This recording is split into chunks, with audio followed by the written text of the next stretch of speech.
Hello, good evening, and welcome to NTK from the LFC Daytrippers. That stands for No Transfer Knowledge. If you've tuned in for loads of knowledge on transfers, like I know this is going to happen and I know that's going to happen, tune out, because that's not what we're here for. What we're here for and what this show is about this summer is basically taking all the names that have been linked with Liverpool, whether they're really strong links or tenuous or just names thrown out for the crack, and we're going to discuss them, and we're going to discuss them in a way where we give our opinion on the player. Is it something Liverpool could look at? Is it something Liverpool could do? Is it something we'd like to see? And we'll have like Keith and Emmet around with me tonight. But you know what? There'll be different people on as these shows go out, and there'll be different people hosting it as this show goes out during the summer. So it'll all be about opinion, it'll all be about names, and we'll just have a nice little chat about it for an hour or so. If you're in the chat, I'm not going to ask you to like, subscribe and stuff, because that's all gone. But if you know, if you've seen any names being linked with Liverpool, or you've seen there's a player you'd like Liverpool to go for, throw them in there and we'll have a discussion about them as we go. Keith, how are you?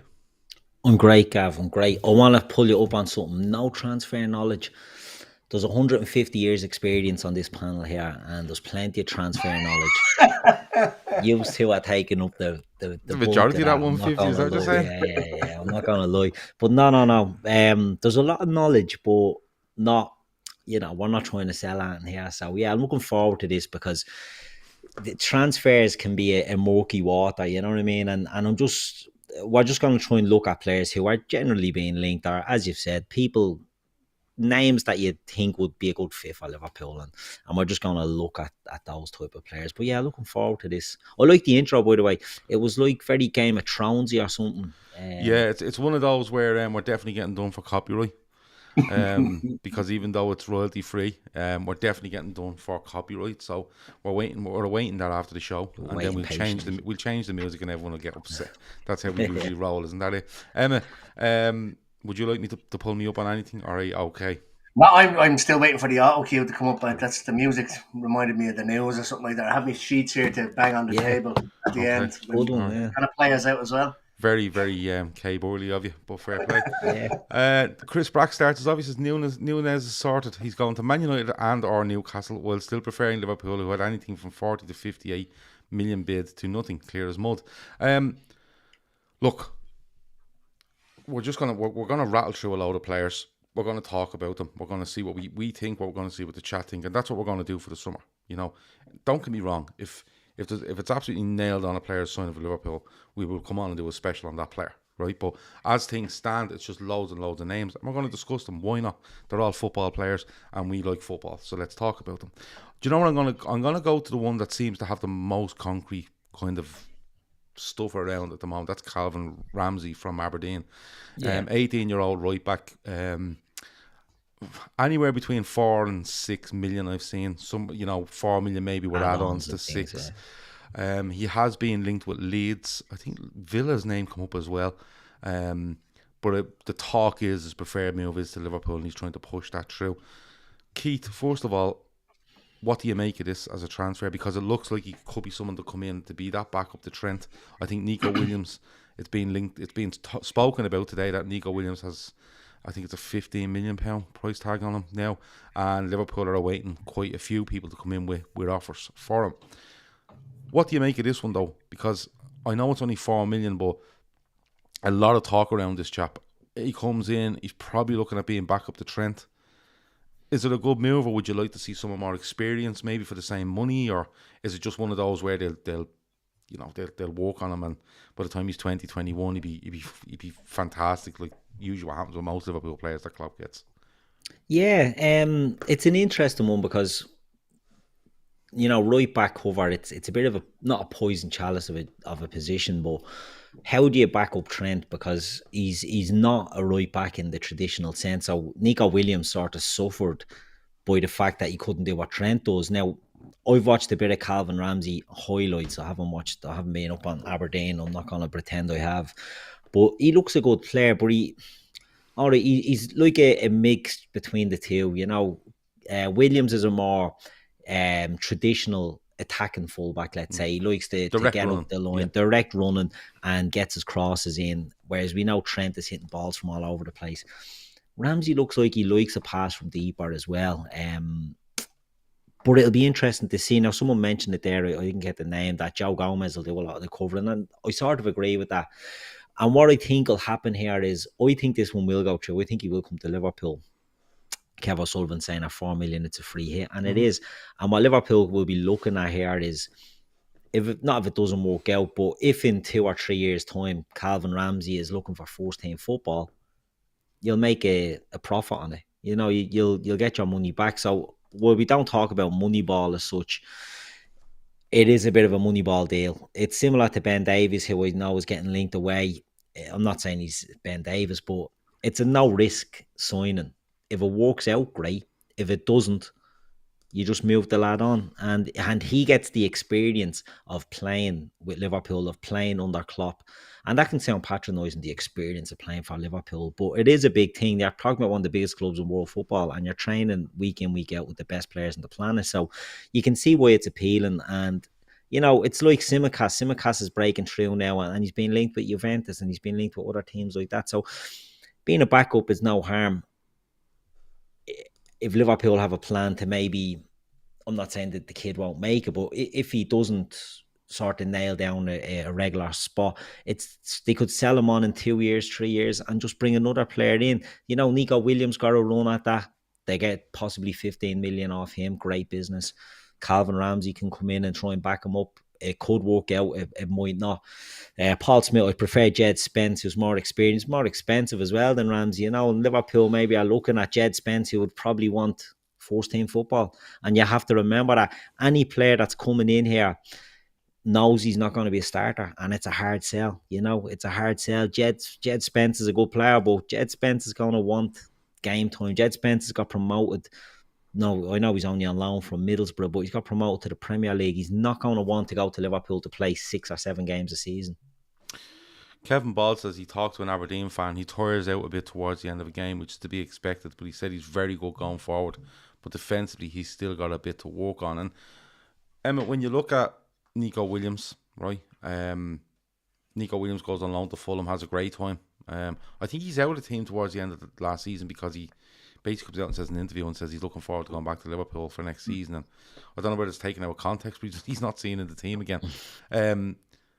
You look at that and it's, you know, he's played really well, Nico Williams. Like, he's qualified for a World Cup there the day before yesterday, I think it was. But this lad coming in, like, you look at Conor Bradley, who's 18 as well, isn't he? Northern Ireland international. Are we reading too much into this as he's coming in as backup to Trent? Because part of me looks at it and goes, okay, he's playing first team football for Aberdeen, but part of me thinks, get him for 4 million. Like Kev said, it's a no-brainer. You mightn't see him in the first team squad for a year, and we just see how he gets on, and they might be looking to maybe play Bradley and Ramsay off each other and see who comes out the best. Could there be something like that in it? Or are we reading too much into this transfer? Because I feel we might be a little bit. Look, anybody that comes in that's going to be a right back is always going to be seen to be a backup to Trent, but I kind of agree. I think you'll probably see Gomez still doing more of the covering for Trent in the coming season. You'll probably see the likes of Ramsay if he does come in. I think he probably will, in the likes of the League Cup games or the early rounds of the FA Cup. And you're right, see what he's like. But at 18, Keith is right. 4 million, or even Kevin, like 4 million in 2-3 years' time. Even if he hasn't shone, you'd probably still get 3 or 4 million for him. So, whereas if you bring in somebody more experienced as a backup to Trent, and let's face it, if you're a backup to Trent, I don't think anybody sees Trent leaving. So, you're going to be back up for 7 or 8 years because I don't think there's going to be any shift in Trent. So it is kind of, I think it's more of an investment, see what he's like, and if it's a case that he's not up to scratch, we move him on and we don't really lose anything. You will look at Nico. How much did Nico cost us? He came through the academy actually, and now he's being touted at 15 million, and probably hasn't. He didn't actually even play that much, but when he played, he did well. He did well on loan, and I think he was more playing in a left back position, was he not, for Wales the other night? I thought he was more on the left hand side. Seems to play a lot on left back for them. I think it's a really good move, but I don't necessarily see it as a backup to Trent. It's just bringing in more young talent.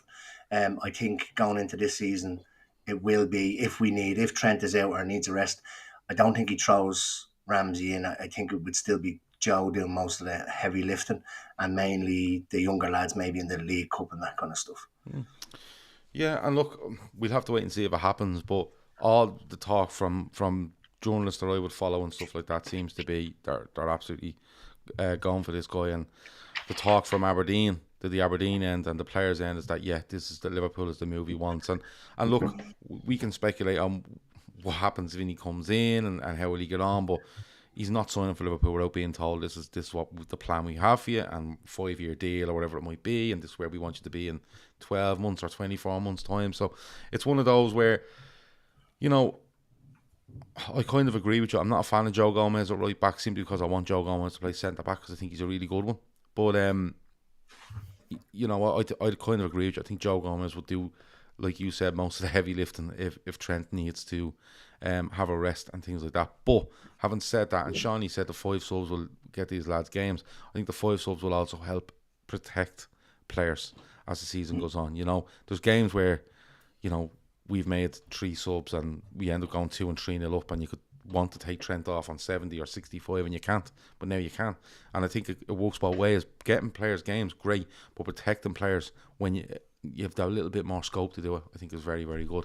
Or you could push Trent into a midfield, and I'm not going down the Trent in midfield rabbit hole, but if you're looking at, 10 minutes to go in a game where you don't particularly want to take Trent off, you're up 3 goals, and you might say, right, take a midfield player off and push Trent and have Ramsay in there. The 5 subs, I think, is going to be crucial for the likes of these lads. We said that before, but I think this could be a good move and a pathway to game time. You know, he doesn't have to be starting 30 games, but if he figures in games, that's all they need for the 4th season. Yeah, absolutely. Yeah, and it's not like he's massively inexperienced either. He played 20-odd games for Aberdeen this season. Yeah. No, he has played first team football, there's no doubt about that, but the jump from the SPL to the Premier League is massive, like monstrous. You know, you know, I would say the Championship is probably less of a jump to the Premier League than the SPL is, and that's just the truth of it. No disrespect to Aberdeen, but sheer size of club as well that you're going from. Exactly, it's a big move for a very young guy, you know. But look, we'll have to wait and see. But that one for me looks like it could get done, and you know, I'm not too bothered if he comes in and you don't see him. I'd love to see him in pre-season, don't get me wrong, but if you don't see him in, you know, the first 10 Premier League games or in the squad, it's not one to worry about. It's not one where you go, oh, we've pinned all our right back, you know, backup hopes on Calvin Ramsay and he's not in the squad. I think that would be going a little bit too far. Emmet, let's touch on one that was really heavily linked and looks, I think it probably, if it's not done already, it will be confirmed very soon. That's Aurelien Tchouameni. Did I get that right, Keith? Tchouameni, you did, yeah. Good go. I had a good go. But look, he was heavily linked with Liverpool. Liverpool were in, from what you would have read, were in the driving seat for Tchouameni. We're looking to get the deal done. I think it was somewhere between 40 and 50 million. I think that was the number at the time. Real Madrid lose out on Kylian Mbappe and they've decided to go in heavy on Tchouameni, and I'm sure they will go heavy on somebody else towards the end of the summer. But you know, they've seen this money, massive money that they're going to throw Mbappe free up now, and they've decided that Tchouameni is their man. It looks like it's 80 million euros, rising to 100 million euros. So you're looking at 70 million pounds rising to 90 million pounds, somewhere along that. First of all, are you disappointed Liverpool didn't stay on that wagon and see what happened? Or is it one of those where, you know, despite some people would say, well, if you really want him, you'd have paid for him, but I think Liverpool kind of had a valuation on him, and then when it got ridiculous and what Real Madrid were willing to pay, Liverpool went, we rate him, but it's a bit too much, and it's not that it's too rich for them, but I think that's beyond what we would value him at the moment. But he looks Real Madrid bound. I'm not going to lie. I never heard of the chap before listening to this podcast. I didn't even go out of my way to actually look up like highlights or anything like that, or like a highlight reel. But it's very hard for me to say that I'd be disappointed when I don't really know that much about him. But what I will say is that, and you will have people saying, "Oh, we need to go out and we need to spend big or whatever."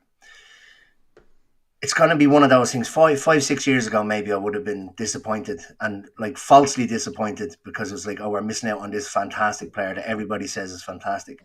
But now, I think I said it earlier on in a text message that wait till you see what the alternative is, and they'll end up being twice as good as him. Look at when we missed out on Werner.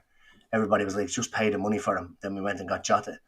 I've heard that I heard he was a holding midfielder. Then I heard he was a box-to-box midfielder. So, like I said, I really don't know much about him. I'm not overly disappointed. I just think that, like you said, they missed out on Mbappe and they've gone in two-footed on this one. And not to say that the chap's not a decent player, but a price tag can weigh heavy on a player as well. A price tag, is he actually going to go and start in Real Madrid's team? I don't think so. Is he a I'd go as far as to say he's going to be the 6th choice midfielder in the Real Madrid team. There you go. So they're literally it's like they're buying him so nobody else can buy him. And they're going back to the way they used to do that all the time. I don't see him breaking into the team ahead of people that are there already, unless there's people going to be leaving. It's just, to me, it's going to be one of those. They've had several players. What's the lad that they bought up front? I think it might be Serbian or something like that. Jovic. Yeah, trying to get rid of him. All of it. Yeah, so went out and splashed loads of money on him, never to be seen again. I think Kovacic was at Real Madrid as well, wasn't he? He was, yeah. Disappeared into nothing until then he went to Chelsea. Fantastic player. But I just think that Tchouameni, or whatever way you pronounce his name, is going to be the next in the long line of people that went to Real Madrid and disappeared. Chris says the Mbappe deal messed up our deal for Tchouameni. I think we almost had it done before Mbappe decided to stay at PSG. The word coming out about Tchouameni at the time was, I think, around 45 to 50 million pounds, and Monaco had accepted that, and I actually think they might have accepted the same off Real Madrid at the time. PSG then came in and started rocking boats, and Real Madrid said, no, we're not being done again by you this summer, and went and paid 80 million plus 20 add-ons. So it's 100 million euro. It's about 86 million pounds. And look, Jono says there, are Liverpool prepared to lose out on Darwin Nunez because we're being cheap again? That's frustrating. You give Klopp a new deal so you back him fully. Stop being cheap. LFC have the 6th highest revenue in the world. Jono, I know you're very frustrated over Liverpool and the money they spend, right? But Liverpool basically put all the money back into the club that they earn. Like, they put it all back in. And don't get me wrong, if Liverpool go out and sign a player for 80 million quid tomorrow, I would be delighted. But at the same time, I go, is he worth 80? Have we had our pants pulled down a little bit here? Have Real Madrid been led up the path a little bit by probably PSG and not Liverpool? Because I say Liverpool just walked away and went, no, we're not doing that. You know, we'll do 50 million and it's a huge amount, which is a big amount of money, but we're not going to go and do 70, 75, 80 million. You know what I mean? But I understand your frustration. I understand to a point. I understand your frustration. Well, I do, because the frustration is, oh, can we get that player? Let's get that player. Why didn't we get this player? But we get on to Darwin Nunez in a minute, because the stories around him are just fucking madness. Like, you know, they're making no sense. They're actually making no sense. But Keith, Tchouameni, you were big on him. Shawnee was big on him. Shawnee watched him for France and said, Gav, I watched him tonight. He's fucking fantastic.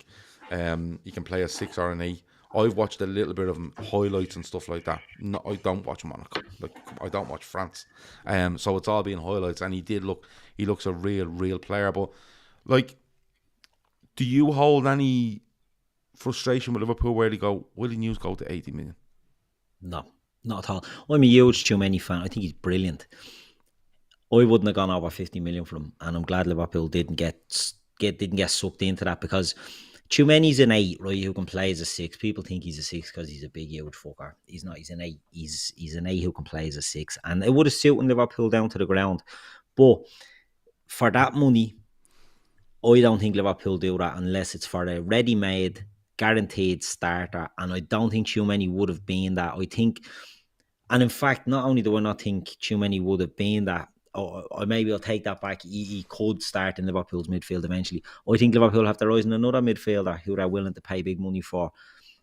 And I don't think for the Tchouameni type of player that they wanted, I don't think the money was right. You think they could have budgeted X amount, and Yeah. the budget and Tchouameni at 50 was the lower I end of that even budget. think I even think 50 is too high. I think they would have gone like 30 to 40 would have been the. But let's just say so let me just put this here. And sorry, before I do, John says, Gavin, frustrated we are so stuck in our ways with this model. There's zero leeway. I love the Tripper shows, but we aren't going to be happy clappy cheerleaders for the club. Either are we. Watch the shows, we're not. And I've said it before, there's numerous people on this channel that when they have an issue with FSG, the manager, the players, wherever it is, they'll just say it. You know what I mean? We're not held to nobody. We don't toe any line for anybody. We'll say as we feel. And on this thing, Jono, I see your frustration in a certain way, but I think when you're talking about going possibly about 60% over what you value them at, I think that's when you have to turn around and go, whoa. You know what I mean? And Liverpool would have bid that amount of money, say 50 million quid, going, he's probably worth 40, right? And we'll go 50 and we'll try to get it done. And it didn't happen. When someone comes in with 80, you go, we're willing to go over, but not that much. Do you know what I mean? But Keith, there has to be sense in the transfers. Sorry, Keith, the scenario I wanted to give to you. Yeah. Do you think that Liverpool would have a budget, maybe over this summer and next, where they say, right, let me throw a number at you.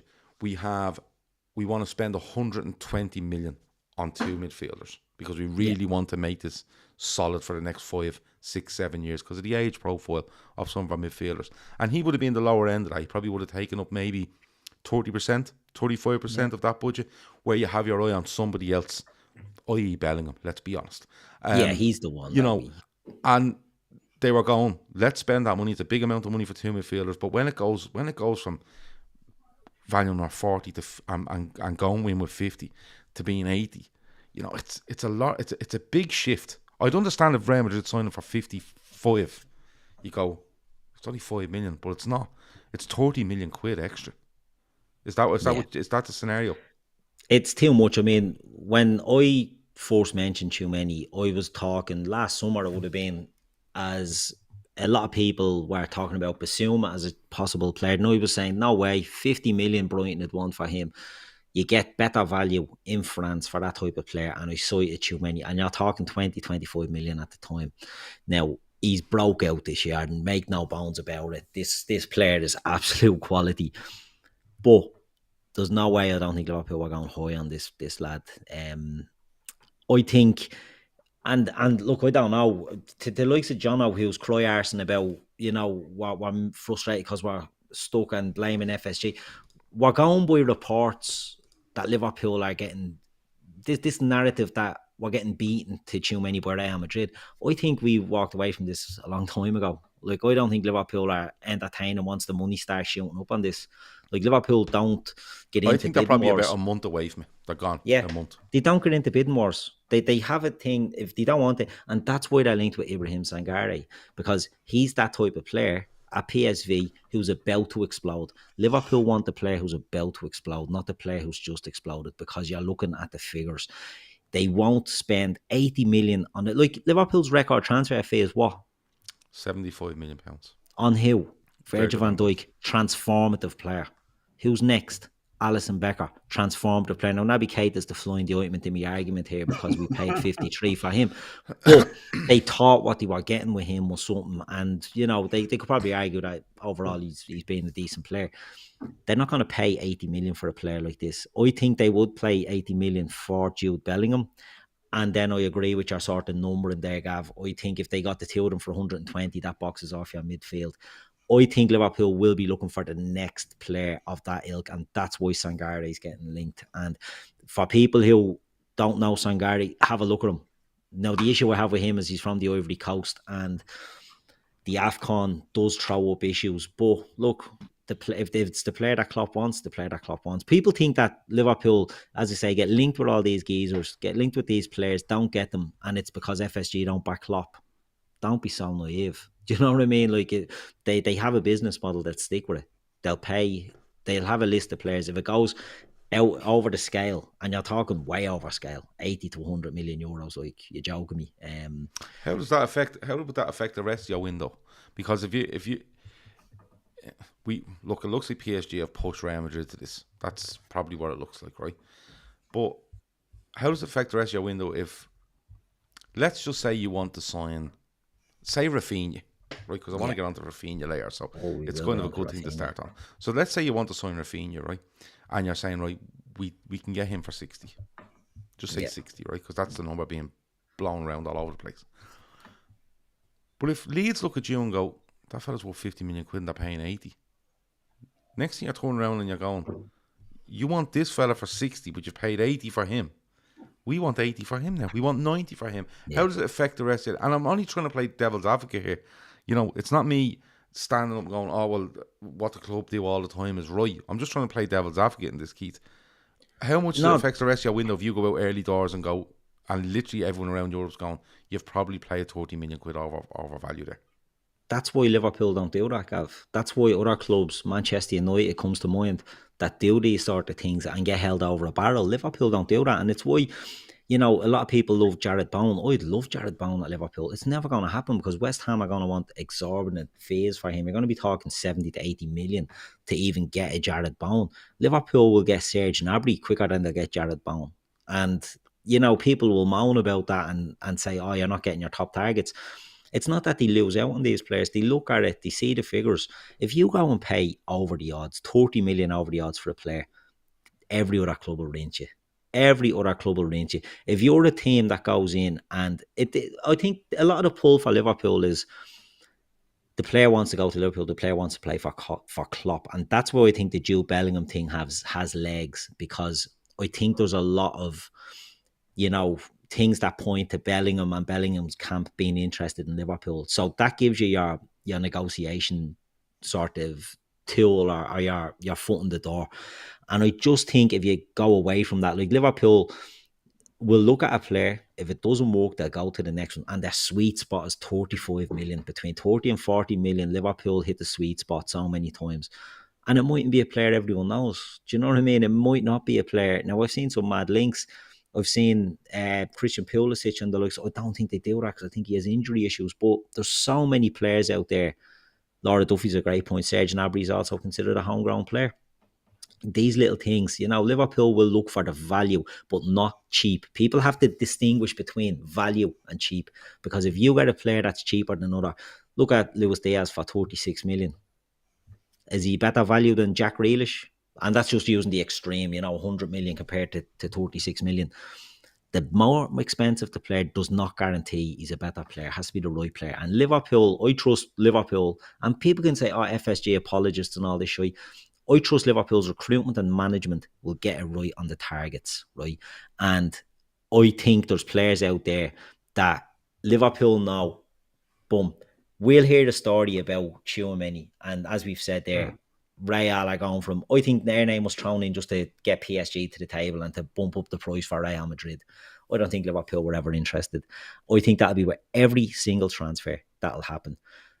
You're right about Rafinha. You go into Leeds after paying over the odds, Leeds will hold you over a barrel because they know you're desperate and they're not going to take 60 million. You have to, the club has to know that you're willing to walk away from a deal, that a player is not unsettled, but that he wants to go to you and you're willing to go to the next taxi on the rank. And that's the way Liverpool play. And they're right to play, because if you start throwing money at it, you're going to go down a slippery slope and it's not going to work out for you.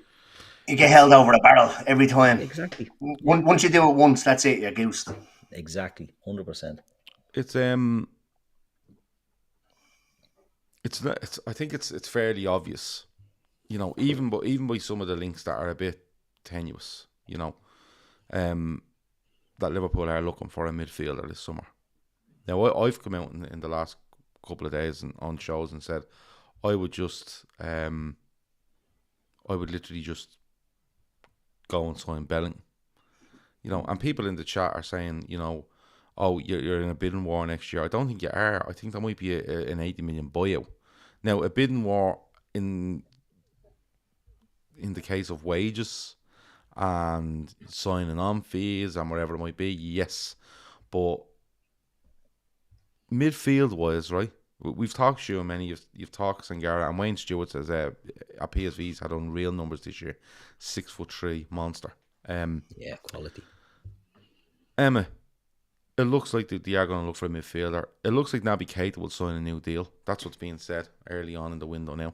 I don't even think the window's open until, is it next Monday or something? I don't know. It looks like Ox will leave the club. That's being put out there. So look, I'll throw the gauntlet down to you now. First show of the summer. Midfielder is going to come in at Liverpool this summer. Who do you think it will be?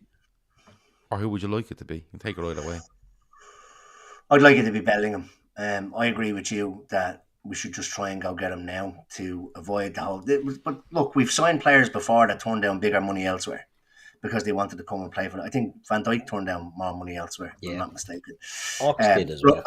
Okay, we paid 75 million for him, but we will have to pay that amount for Bellingham, 80 odd million.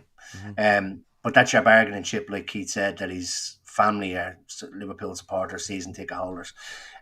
Before Bellingham, anybody knew Bellingham. A friend of mine is actually a Birmingham fan, and he was waxing lyrical about him all the time. And he's doing the same now about his brother as well. But I think Bellingham is your midfielder for the next 10, 15 years. So in a case of going and spending big money, like for something like that, and again homegrown, yeah, it's probably worth your while. But a lot of people think that the wages in Germany, wages outside of the absolute superstars in Germany, isn't that great. I think we were talking about it the other day that Alphonso Davies is only on something like 23 grand a week only. I think Lewandowski was only on 25 at Dortmund. So it's only the really, really big, massive superstar. So I don't know what Bellingham is on at the moment, but I would definitely test the waters on Bellingham. I'm kind of glad Naby's signing a deal, as long as it's not on massively improved terms. Probably would have taken the 50 million that we were offered, 45, 50 million that we were offered to put it towards midfielders. But Bellingham is the standout for me, I have to say. I've seen him a little bit more than I've seen Tchouameni. And he just he's that kind of player that we're kind of nearly missing. That style of player that we're missing. There's rumours that we are going after his brother as well, so we might get two for the price of one. Kevin Miller thinks Bellingham was the next Sancho. Easy league, untested. Liverpool is several steps up. Jamrock of the Super Chat says Tchouameni was 50 million last year when we should have went for him. I think that's what he was trying to say. Keith, we've seen the names of somebody listed a load of names there. It might have been Kev O'Sullivan, but he had names in there like here Barella, Zaniolo, Pellegrini, Gravenberch. They're all options out there. Gravenberch still hasn't signed for Bayern Munich by the looks of it, and I thought that was done like weeks ago. But if we go back on what we were talking about, Neuhaus, is that another guy? Neuhaus, yeah. But Keith, if we go back on the thing we were talking about a few minutes ago about looking to do one now and one next year, if Bellingham still sticks to next year like you were talking about, what are you looking at this summer? Because a midfielder is definitely coming in. I think with Milner signing, Ox gone, I genuinely think he could let Ox go and bring one in and be happy. Yeah, I agree. The fact that Milner has signed a deal and Naby looks like he's going to sign a deal, that to me says one out, one in. And I wouldn't be surprised if no midfielder comes in, to be totally honest with you. I wouldn't be surprised if it was, right, we get too many, we can't get them, and there's no not alternative, but they're not looking at another midfielder because they'll look at the numbers and say, Harvey Elliott, we expect to make a jump again this season. And I wouldn't be surprised with that. Now, would I do that? I wouldn't. I'd bring in a player. But I would go all out for Bellingham. If there's any way we can get Bellingham done, I would do that. If there's not, and people can go on about Bellingham being untried in a weak Bundesliga, that's fair enough. But he was playing championship football as well before he went there, whereas Jadon Sancho played no football. Like, he was playing youth football before he went.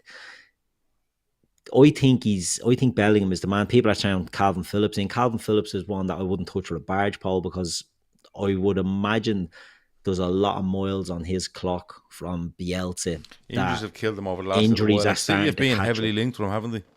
And I think the money will be too there, because I think you pay the English tax on him, which it kills every player. Do you know what I mean? So I just think, Bellingham for now, if they can't do it for now and do it for next season, I would bring in one. Now, whether it's going to be a name that we're talking about here, like a Sangare, it could be one out of the blue. And I think you need to look at Portugal and see what's getting done over there. And you see midfield players at Porto or Benfica or Sporting Lisbon, because we do like the Portuguese league. We've got links, we've got heavy links, we've got we've got, you know, people on the coaching staff, Pep Linders, Vitor Matos, that were over there in Portugal that know that league well. And you might see a bit players we've been linked with before, like Vieira and I don't know if we're linked with Vitinha, but players in that league, in them teams, might be the option that comes in. I don't think it'll be I don't put it this way, I don't think we'll be signing a superstar if we don't get Bellingham. Paul Smith, amongst others, has mentioned Kone from Borussia Mönchengladbach.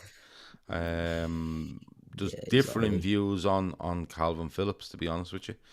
And let me see, there was one or two more midfielders thrown in there. It's gone. I can't remember who it was. But look, Neuhaus is at Gladbach as well, says Laszlo. Yeah, that's absolutely. And Scott Willock says, actually, don't sleep on Tielemans. There's a deal to be done there. He will leave Leicester. I like Tielemans. I don't like him. I do like him. I think he's a lovely player, but I think there might be a bit of an attitude problem. There could be, but let's. I don't think he suits us. There's something about him that I don't know if he suits us. He's a good player. And we've seen names like Barella mentioned and stuff like that, but like I've seen so many names over the last couple of weeks, and it's like Klopp wants this player at Liverpool, and then it's like the next day it's like another player. Klopp wants this player at Liverpool, and you're like, what? Many's he fucking signing? But look, exactly. let's move on to I want to move on to Darwin Nunez. Now, this is one that's kind of not even intrigued me. It's kind of amused me, to be honest with you. So, Darwin Nunez plays for Bayern Munich or Benfica. Has a really good season last season. Fair play to him. Really good against Liverpool when he played against them twice. And you know something, I can't get my head around all the stories coming out about him. So what I done last week was I basically went onto Twitter and I typed in Darwin Nunez in the search bar and I just hit go. So I went to the, you know the way you can go to the top and the latest and stuff like that. So I think I went to the top or the latest tweets, right? And I would say about 7 or 8 different websites, right? Football websites were tweeting about Darwin Nunez. And it ranged from deal agreed with United to he's telling Benfica he wants to go to United. United offering 70 million plus Pereira, I think it was. He wants to go to Liverpool. He's told Benfica he wants to sign for Liverpool. He wants to play in the Champions League. And then that follows up with close to signing for United. And I'm like, what is going on with this fella? Like, it's just literally, and it was about 7 or 8 different websites, so they all just come up. And I was like, what the fuck is going on here? Now, if he wants to play Premier or Champions League football this season, he's not signing for Manchester United or Newcastle, right? If he wants to do in the future, maybe so. He signs for them. And then I'm looking at the price, and it just keeps going up and up and up. So what I want to know on this one is, A, do you think Liverpool need a 9? Because I'm kind of torn. I'm leaning towards Rafinha because of his versatility, right? I'm going to put it out there. But do we just need to go and score a goal-scoring number 9? Emmet, do we need to just go and sign? And is he the man? And is the price, which is somewhere around 60 million, is probably the realistic number? But it's kind of going higher than that as well. Where do you think we stand on this? Is he one we should look at, or should we look elsewhere? Where are you going on this one? This, I don't want to say flash in the pan, but this lad has just burst onto the scene. Do you know what I mean? So he's 34 goals and 40 odd games in last season for Benfica. Do we need him? Like he played it. Like when he played against us, he came in off the left a good bit as well. He could have gone around Kanate a few times actually along the line and decided to throw himself on the floor. And that's one thing I don't particularly like about him. Do we need him? I think there's a panic there because of all the stories of Salah not signing the deal, Mane probably going. So it's a knee-jerk reaction, not necessarily, definitely not from the club, obviously, but from fans, as though he's the hot one at the moment. That's the one that we need to go for. The fact that a reliable source came out and said that there was interest, you would have to think that there is interest. But I think it's going to be like the Tchouameni one, where we'll probably have set a figure, and once figure starts being mentioned above that, we'll just pull the plug and back out of it. Not again, like we'll probably have people saying that we're not willing to spend the money, but you have to look for value for money as well. And when you start getting into the 70s and 80s for this lad, who like he's not really done it for that long, and it's the Portuguese league as well. It's a massive risk. I think around the 50, 60 million should be where you're looking at for him. And once it starts going above that, we'll probably pull the plug. Will we look elsewhere? Yeah, look, there's talk of Rafinha. I'm not 100% sure about the whole Rafinha thing, where he's come out and swore his allegiance to Barcelona and stuff like that. Where do you want to actually go for him? But I don't necessarily think it's something that we definitely 100% need. But I think this is all kind of sensationalism because of Mane possibly moving, and it's like we have to go out and replace him. I think we do replace him, but it doesn't necessarily have to be with somebody that's 70 or 80 million. Stephen Duffy says Virgil van Dijk said Nunez the top 3 strikers he's ever faced in the Champions League. Yeah, Virgil van Dijk has said he was one of the toughest he's ever played against. You know, a lot of people in the chat are saying they like the player, but 75 million seems a bit high. I think it was Paul Joyce came out and did say that Liverpool are interested, but kind of on their terms. So yeah. They're basically putting it down to the player and saying, listen, if you want to come and play for us, will Benfica take that money? If Liverpool was a preferred destination, he would probably have to go to Benfica and say, listen, there's no point in you accepting 70 and 80 because I'm not going there. You'll have to take the 65, which is really good money anyway, especially for Benfica, and because I want to go there. So we'll have to wait and see on it. Like, so far, I'm a bit torn on the number 9 thing because I think Jota should play down the middle. I'm losing a bit of pace with Jota Wyatt. I think Bobby has to play through the middle. I think Diaz left, Salah right at the moment. Carvalho, as we don't know where he's going to play. He can play across the front 3, including centrally.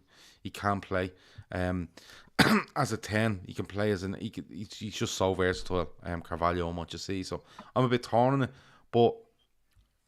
Listen, I'd live with it if they signed a number 9 that scores 35 goals a season and Jota has to go out with the lefty all the time. I can live with it, don't get me wrong. I'm not going to go mental over it. But Keith, you look at Nunez, then you look at Nkunku, that the name is going around, and Nkunku's valued around 50 million, and he's raved about.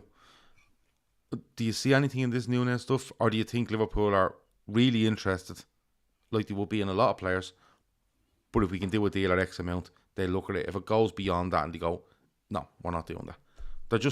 They're not willing to overpay. Yeah.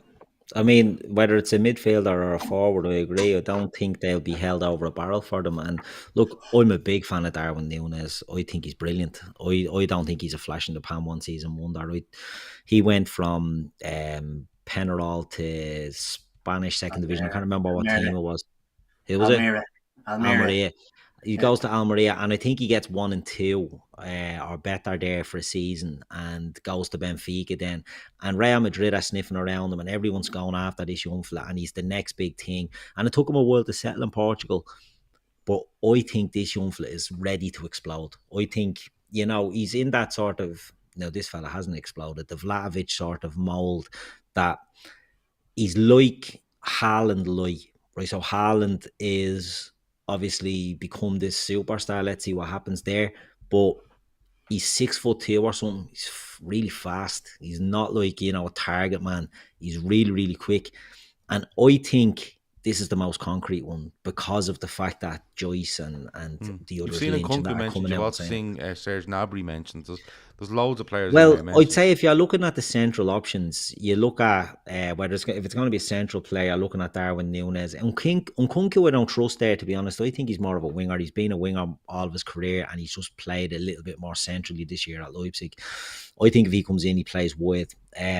João Felix got a mention as well before. João Felix, if you could do João Felix, I'd be all over that because he can play anywhere in that front 3. But I would, if I'm going for a a realistic option. I wouldn't go more than 60 million on him because he's better than Jota. No, sorry, I take that back. He's not better than Jota. In my opinion, he could be better for us than Jota. I think Jota would be not a squad option, but a rotation option. I think if you bring in Darwin Nunez, he would become the centre forward. Is that the way I have to look at it? Because, and you've hit on something there, and that's probably out of my mind a little bit. That's why I've interrupted you, right? Because I constantly go on about the squad, right? And I constantly go on about Salah can play. He can play left if he wanted. He can play right. Yeah. He definitely has eyes to play down the middle at some stage. Diaz can go either side. Bobby can play more centrally and probably as a 10 if you want him to. Jota can play, left, right, centre. Is it just a case of ticking boxes where you go, I'm going to bring him in. I know I've two lads that really want to play down the middle, but if I bring him in, he's just a number 9, and that's where he is, and that's just an option we need in the squad. Sometimes we need intricate stuff, and sometimes we just need to get the ball in the net. Yeah, well, we're losing our 6'2" centre forward this summer, and anyway, we didn't always play, but imagine you did have an option of a more prolific target man, for want of a better word. He's not really a target man, but a tall centre forward who's something different. And I think there is a bit of a chance in that. Now, the names that are getting bandied about, Serge Gnabry, Jared Bowen, Rafinha, all these wide players. It could be a wide player that they look to bring in and move Salah centrally, because you touched on it there. Salah could go central like the way Mane did, and we do forget a lot of the time they play there for their countries. Do you know what I mean? Like Mane's playing central for Senegal for a long time, and Salah's played there for Egypt on times as well. So it's not really new to them. But it will be interesting. There's names getting bandied about all over the place. But I just think the fact that some of them are name checking Darwin Nunez, there's something in that one. But I agree, they won't go over the top from him. They won't go over the top from him, and I don't think they'll have to, because I think the Portuguese, God bless them, they always throw out ridiculous numbers when it comes to transfers. Look at Luis Diaz, and that's at Porto, who've been the most successful sort of Portuguese club over the years, ended up having to take a bit of a hit on them. I don't think you're looking at 100 million for Darwin Nunez. I think Manchester United come in. If he goes to Manchester United, it's all about money. If he goes to Newcastle, it's all about money. If he wants to come to Liverpool, that's fine. We know it's not about money. We give good money, let's be honest. We're not paying them and bleeding hugs and high fives. I think they've other needs. There. And I think a lot of their business will focus on sort of Dutch and Ajax. That's why you see Frankie de Jong, Anthony, Jurriën Timber, all these lads. Danjuma, of course, has been mentioned in the chat a few times. He's been mentioned for Liverpool. He's another one. He's one that I'd keep an eye on for Liverpool, because he's the one that you get in, I think, in that sweet spot range of 30 to 40 million. I think Danjuma is one that you could do. But it'll be interesting. A wide player. A wide player, 100% a wide player. So do they go for that wide player? And I think Danjuma does play off the left as well, doesn't he? So yeah, because I think just looking at it, like, we're really good at wide. Even if you wanted to say, right, Diaz, Jota, Salah can do your wide stuff. Do you know what I mean? Between them, two of them, 2 with a 3 every week or whatever. And then you're looking at Firmino, and if you signed, I think I'm actually coming. I had Rafinha in my head because of his versatility, but I think ticking boxes as just a good, strong finisher. I think maybe it's a bit of a reaction to what City have done with Haaland, where they go, look, he's gone and got himself a really fucking good finisher. I might have to do the same, because he probably looking on this could be an all-out onslaught next season. It's going to be like who scores the most wins. You know what I mean? Like City have bought 2. Yeah, but they have bought. They bought Julian Alvarez as well. Yeah, and you look at it and you think to yourself, it could be just a shootout. Do you know what I mean? Like some seasons City score more than us and we win a league. Some seasons we score more than them, they win a league. It comes down to defences, and an awful lot of time it does. But Liverpool could be looking at this going, we can't miss a single chance here now. We need, You know, if we're changing it, we're not changing it for a similar style player. We're bringing on a number 9 that's just going to look to poach goals and score goals. So, yeah, it's probably pushing me more away from Rafinha the more this conversation's gone on, and that's absolutely fine because that's what we're here for. Umar Patel wants to sign Pablo Aimar. I would as well. Absolutely fantastic. Big fan of Pablo Aimar. Yeah, Keith would have... around this parish, 100%. John says, love Diaz. Don't think he's going to be anywhere near as prolific as Mane and Salah have been, so we need a number 9 who will score loads. I'm very interested to see Diaz next season after a summer absolutely being drilled in this Liverpool system. Nay says, who's your dream summer signing this summer? He asked me that. It would probably be Bellingham. It probably would be Bellingham, just for, again, I think if Ox leaves, you bring one in, and if you bring a Bellingham in, he's there for 10 years and he upgrades your midfield. But I'd like to see it. I'd like to see a forward as well. Would you rather see, like, sorry for cutting across, would you rather see Bellingham, big money this summer, and let's say Gnabry, that'd be a cheaper option to supplement your forward line? Or would you rather see a bigger, splashier transfer in the forwards and the cheaper midfield player? Where do you feel, where do you feel the biggest need is? Because I know what I think. Well, I kind of look around and I think to myself, like, I think it's difficult up front. You look like you're losing Mane, right? You forget the Salah deal if he's a year left. He's still there, so you've Salah. You don't know. Carvalho is the one that intrigues me a lot. Minamino's position, you would probably look and say he may leave, I think. So you're then down to Salah, Jota, Firmino, Diaz, realistically, right? Maybe throw Carvalho in there, but you will probably need one more. And up front, I think they do need something. In midfield, they're a bit better covered, but there's a bit of a risk for me in... I think Kate has come on brilliant this season, but I think there's a bit of a risk in Milner at 36, but I'm completely behind him getting a deal. I think there's a risk in Henderson. I don't think he can do the amount of work he's done over previous seasons. So you're looking at that. I think Fabinho needs help in certain parts of the season when he's just being like used when you're getting in the business end in particular and you want to change it. You're looking for Elliott to come on and Jones to come on. Jones regressed massively for me this season, but that's allowed.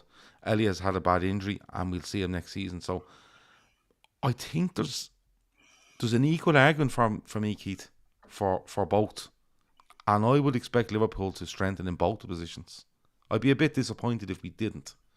With regards to the money that's being spent, look, if you do 80 million or 90 or 100 million on Bellingham and you go, fuck it, let's go for it, you do it.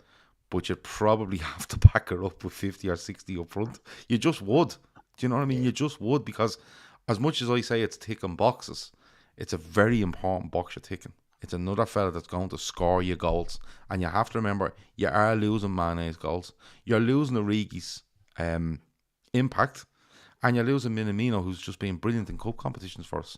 So it's a big, big box to tick. Names-wise, I'm terrible. Because I've literally changed mine from Rafinha to fucking Darwin Nunez in about 26 minutes since you start talking.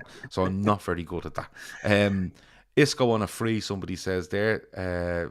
Isco's a fantastic footballer as well. Dream-wise, Bellingham in midfield. Up front, listen, if someone told me it's Darwin Nunez, go ahead. I haven't seen enough of him. But you need a striker that just scores goals. Like, I would have absolutely sniffed around Harry Kane if I thought I got away with it. I genuinely would. Heart, that one. I would.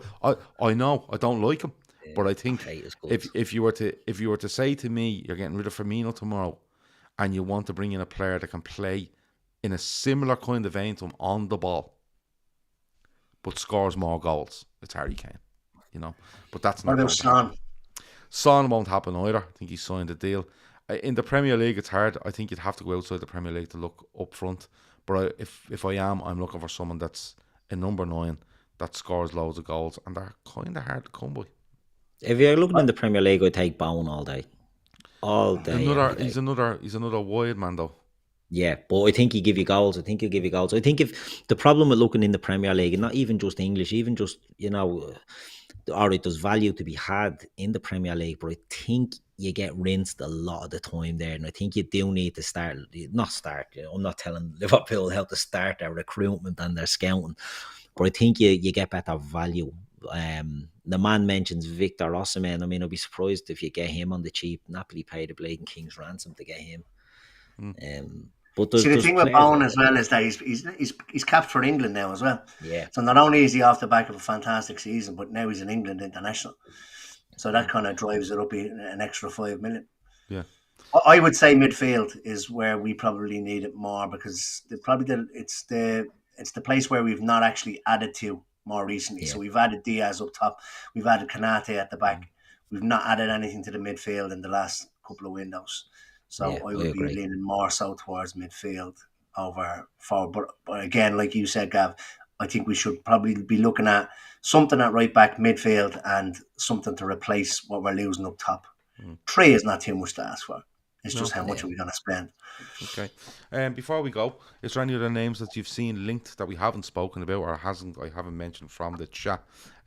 Stephen Duffy says, what about Chiesa? Can play in all front 3 positions. Bonkers says, Barea, Bellingham, Latoro, Martinez. He likes that. Would anyone go for Tammy Abraham, says Cal? Tammy Abraham's interesting. I know the video went around him saying he'd be joining Trent next season, and people thought there was a deal to Liverpool when all he meant was, if you keep putting these Lewandowski, of crosses course. into me. His name is out Yeah. there. There's so many things can happen, and I think what Liverpool will do will be none of the above nearly. Do you know what I mean? It'll be 2 players that, I think we will bring in a forward, and I think we will bring in a midfielder, but there'll probably be 2 shockers that we don't even know. I think what we said earlier on, that Tchouameni, that we probably moved away from that about a month ago. I still think that the media and everything are talking about Liverpool in terms of Tchouameni, but in the meantime, we're actually speaking to somebody else. That's the way we kind of. That's the way we kind of move. Yeah, and you know what? It's always a long summer. We're to 7th of June today. We've another 2 months of it. Does it end on the 21st of August this year, or does it end early? Or do you remember one season they just cut it off in the middle of July and went fuck it, and with some crap. Yeah, it ended in the Premier League at the end of a month, but it continued on in Europe. Yeah. And you could sell, but you couldn't buy. Yeah, it ended on the 8th of August one year, which was some crack. Look, it's going to be whatever it is, 8 weeks, right? Or 8, 9, it could be 10 weeks. I'm not too sure. Gavi is being mentioned. September. A lot of people are saying Gavi is there. The thing with me, I don't know if he's agreed. The thing for me with Gavi is he hasn't mentioned once he wants to leave Barcelona. There's not a hope of him. It's all he wants a bigger deal at Barcelona. He gets a big buyout clause. He's there and happy done, and he's happy out. You know what I mean? Yeah. Don't get me wrong. Never if you're telling me realistic. you would sign them, listen, I'm there all day. Do you know what I mean? If you want Gavi, you get Gavi because there's a buyout clause, and there's nothing you can do about a buyout clause. There's no interest. But if you go in, that's what I'm saying. If anyone thought they were getting Gavi out of Barcelona, they'd be queuing up around the corner. I said this last night. Yeah. They'd be queuing up around the corner with their 50 million quid in their hand, and he's basically. The word must be there. Listen, there's no point in you bidding. There's no point in you doing the buyout clause because he's not going anywhere. This is all just a game. He's a fantastic footballer, though, an absolutely fantastic footballer. I don't know, but could Liverpool surprise us this summer? Maybe they will. We'll do this once a week, I'd say, for the rest of the summer. As I said, if someone signs or something really, really concrete rocks in on our lap, on everyone's lap, because we know as much as you, we will definitely do something about it. But as I said, I'll be hosting. Keith might do it. Emmet might do it. Shawnee won't. He fucking hates transfers. But Kev, I'm sure, will be involved. Chris, there'll be loads of different things going on. So keep an eye on this as the summer goes. Anything else before we go, Keith? Because I did say an hour, and we are at an hour, and we're doing really well. We're really the best boys. Yeah, I won't bring up any more names then if we're going to wrap it up. We'll keep some for next week. And quick one before we go. Now, Martin Terrier's getting a lot of talk in there. Paul Smith's thrown in Martin Terrier. A good player, but I don't know if he's what we need. Good player, but. Okay. Emma, anything else before we go? No, I was going to mention Tammy Abraham, but it's already been mentioned. Okay. IP Vanish. Link is in the description. I'm not going to make Keith do this because he can't. But the link is in the description. www.ipvanish.com/daytrippers. Protect yourself with a VPN on your phone, your tablet, your desktop, whether you're at home or on the move. Protect your data, passwords, etc., etc. Really good deal. You're getting it for a year for around $40, which is a really, really good deal. So check that out. Féileacáin is a charity partner. Link is also in the description. And our golf day is 2 days away. And if anyone pulls out his golf day in the next 48 hours, I will fucking lose them my mind. But the link is in the description, all about Féileacáin. A friend of ours was actually running the mini marathon at the weekend and was running for Féileacáin, which was great to hear. Her and a couple of friends raised over €1,000, which is brilliant. But we're trying to get to 10k. As I said, 2 links in the description. 1 about Féileacáin, 2 for the donation button. If you want to donate, go ahead. If you can't, send a donation link around to as many people as you possibly can. We're going to try raise some money on Friday over a couple of drinks, and we'll see how we get on. That has been NTK for tonight. Just to let you know, I'm recording a show tomorrow night which will be audio only. We'll give details out of that tomorrow. Thursday is the viewer's voice, which will be Keith, Emmet, Matt and Ron on Thursday night, which is cool. Friday night will be Sports Unplugged, and then we go from there for the rest of the week. But as I said, this show will be once a week, but we will bring it on twice a week if we have to, if something really solid comes. It's been a pleasure to talk to Keith and Emma. It's been a pleasure to get everyone's comments in the chat, which has been really, really good. We will talk to you soon. Have a good one. Over and out.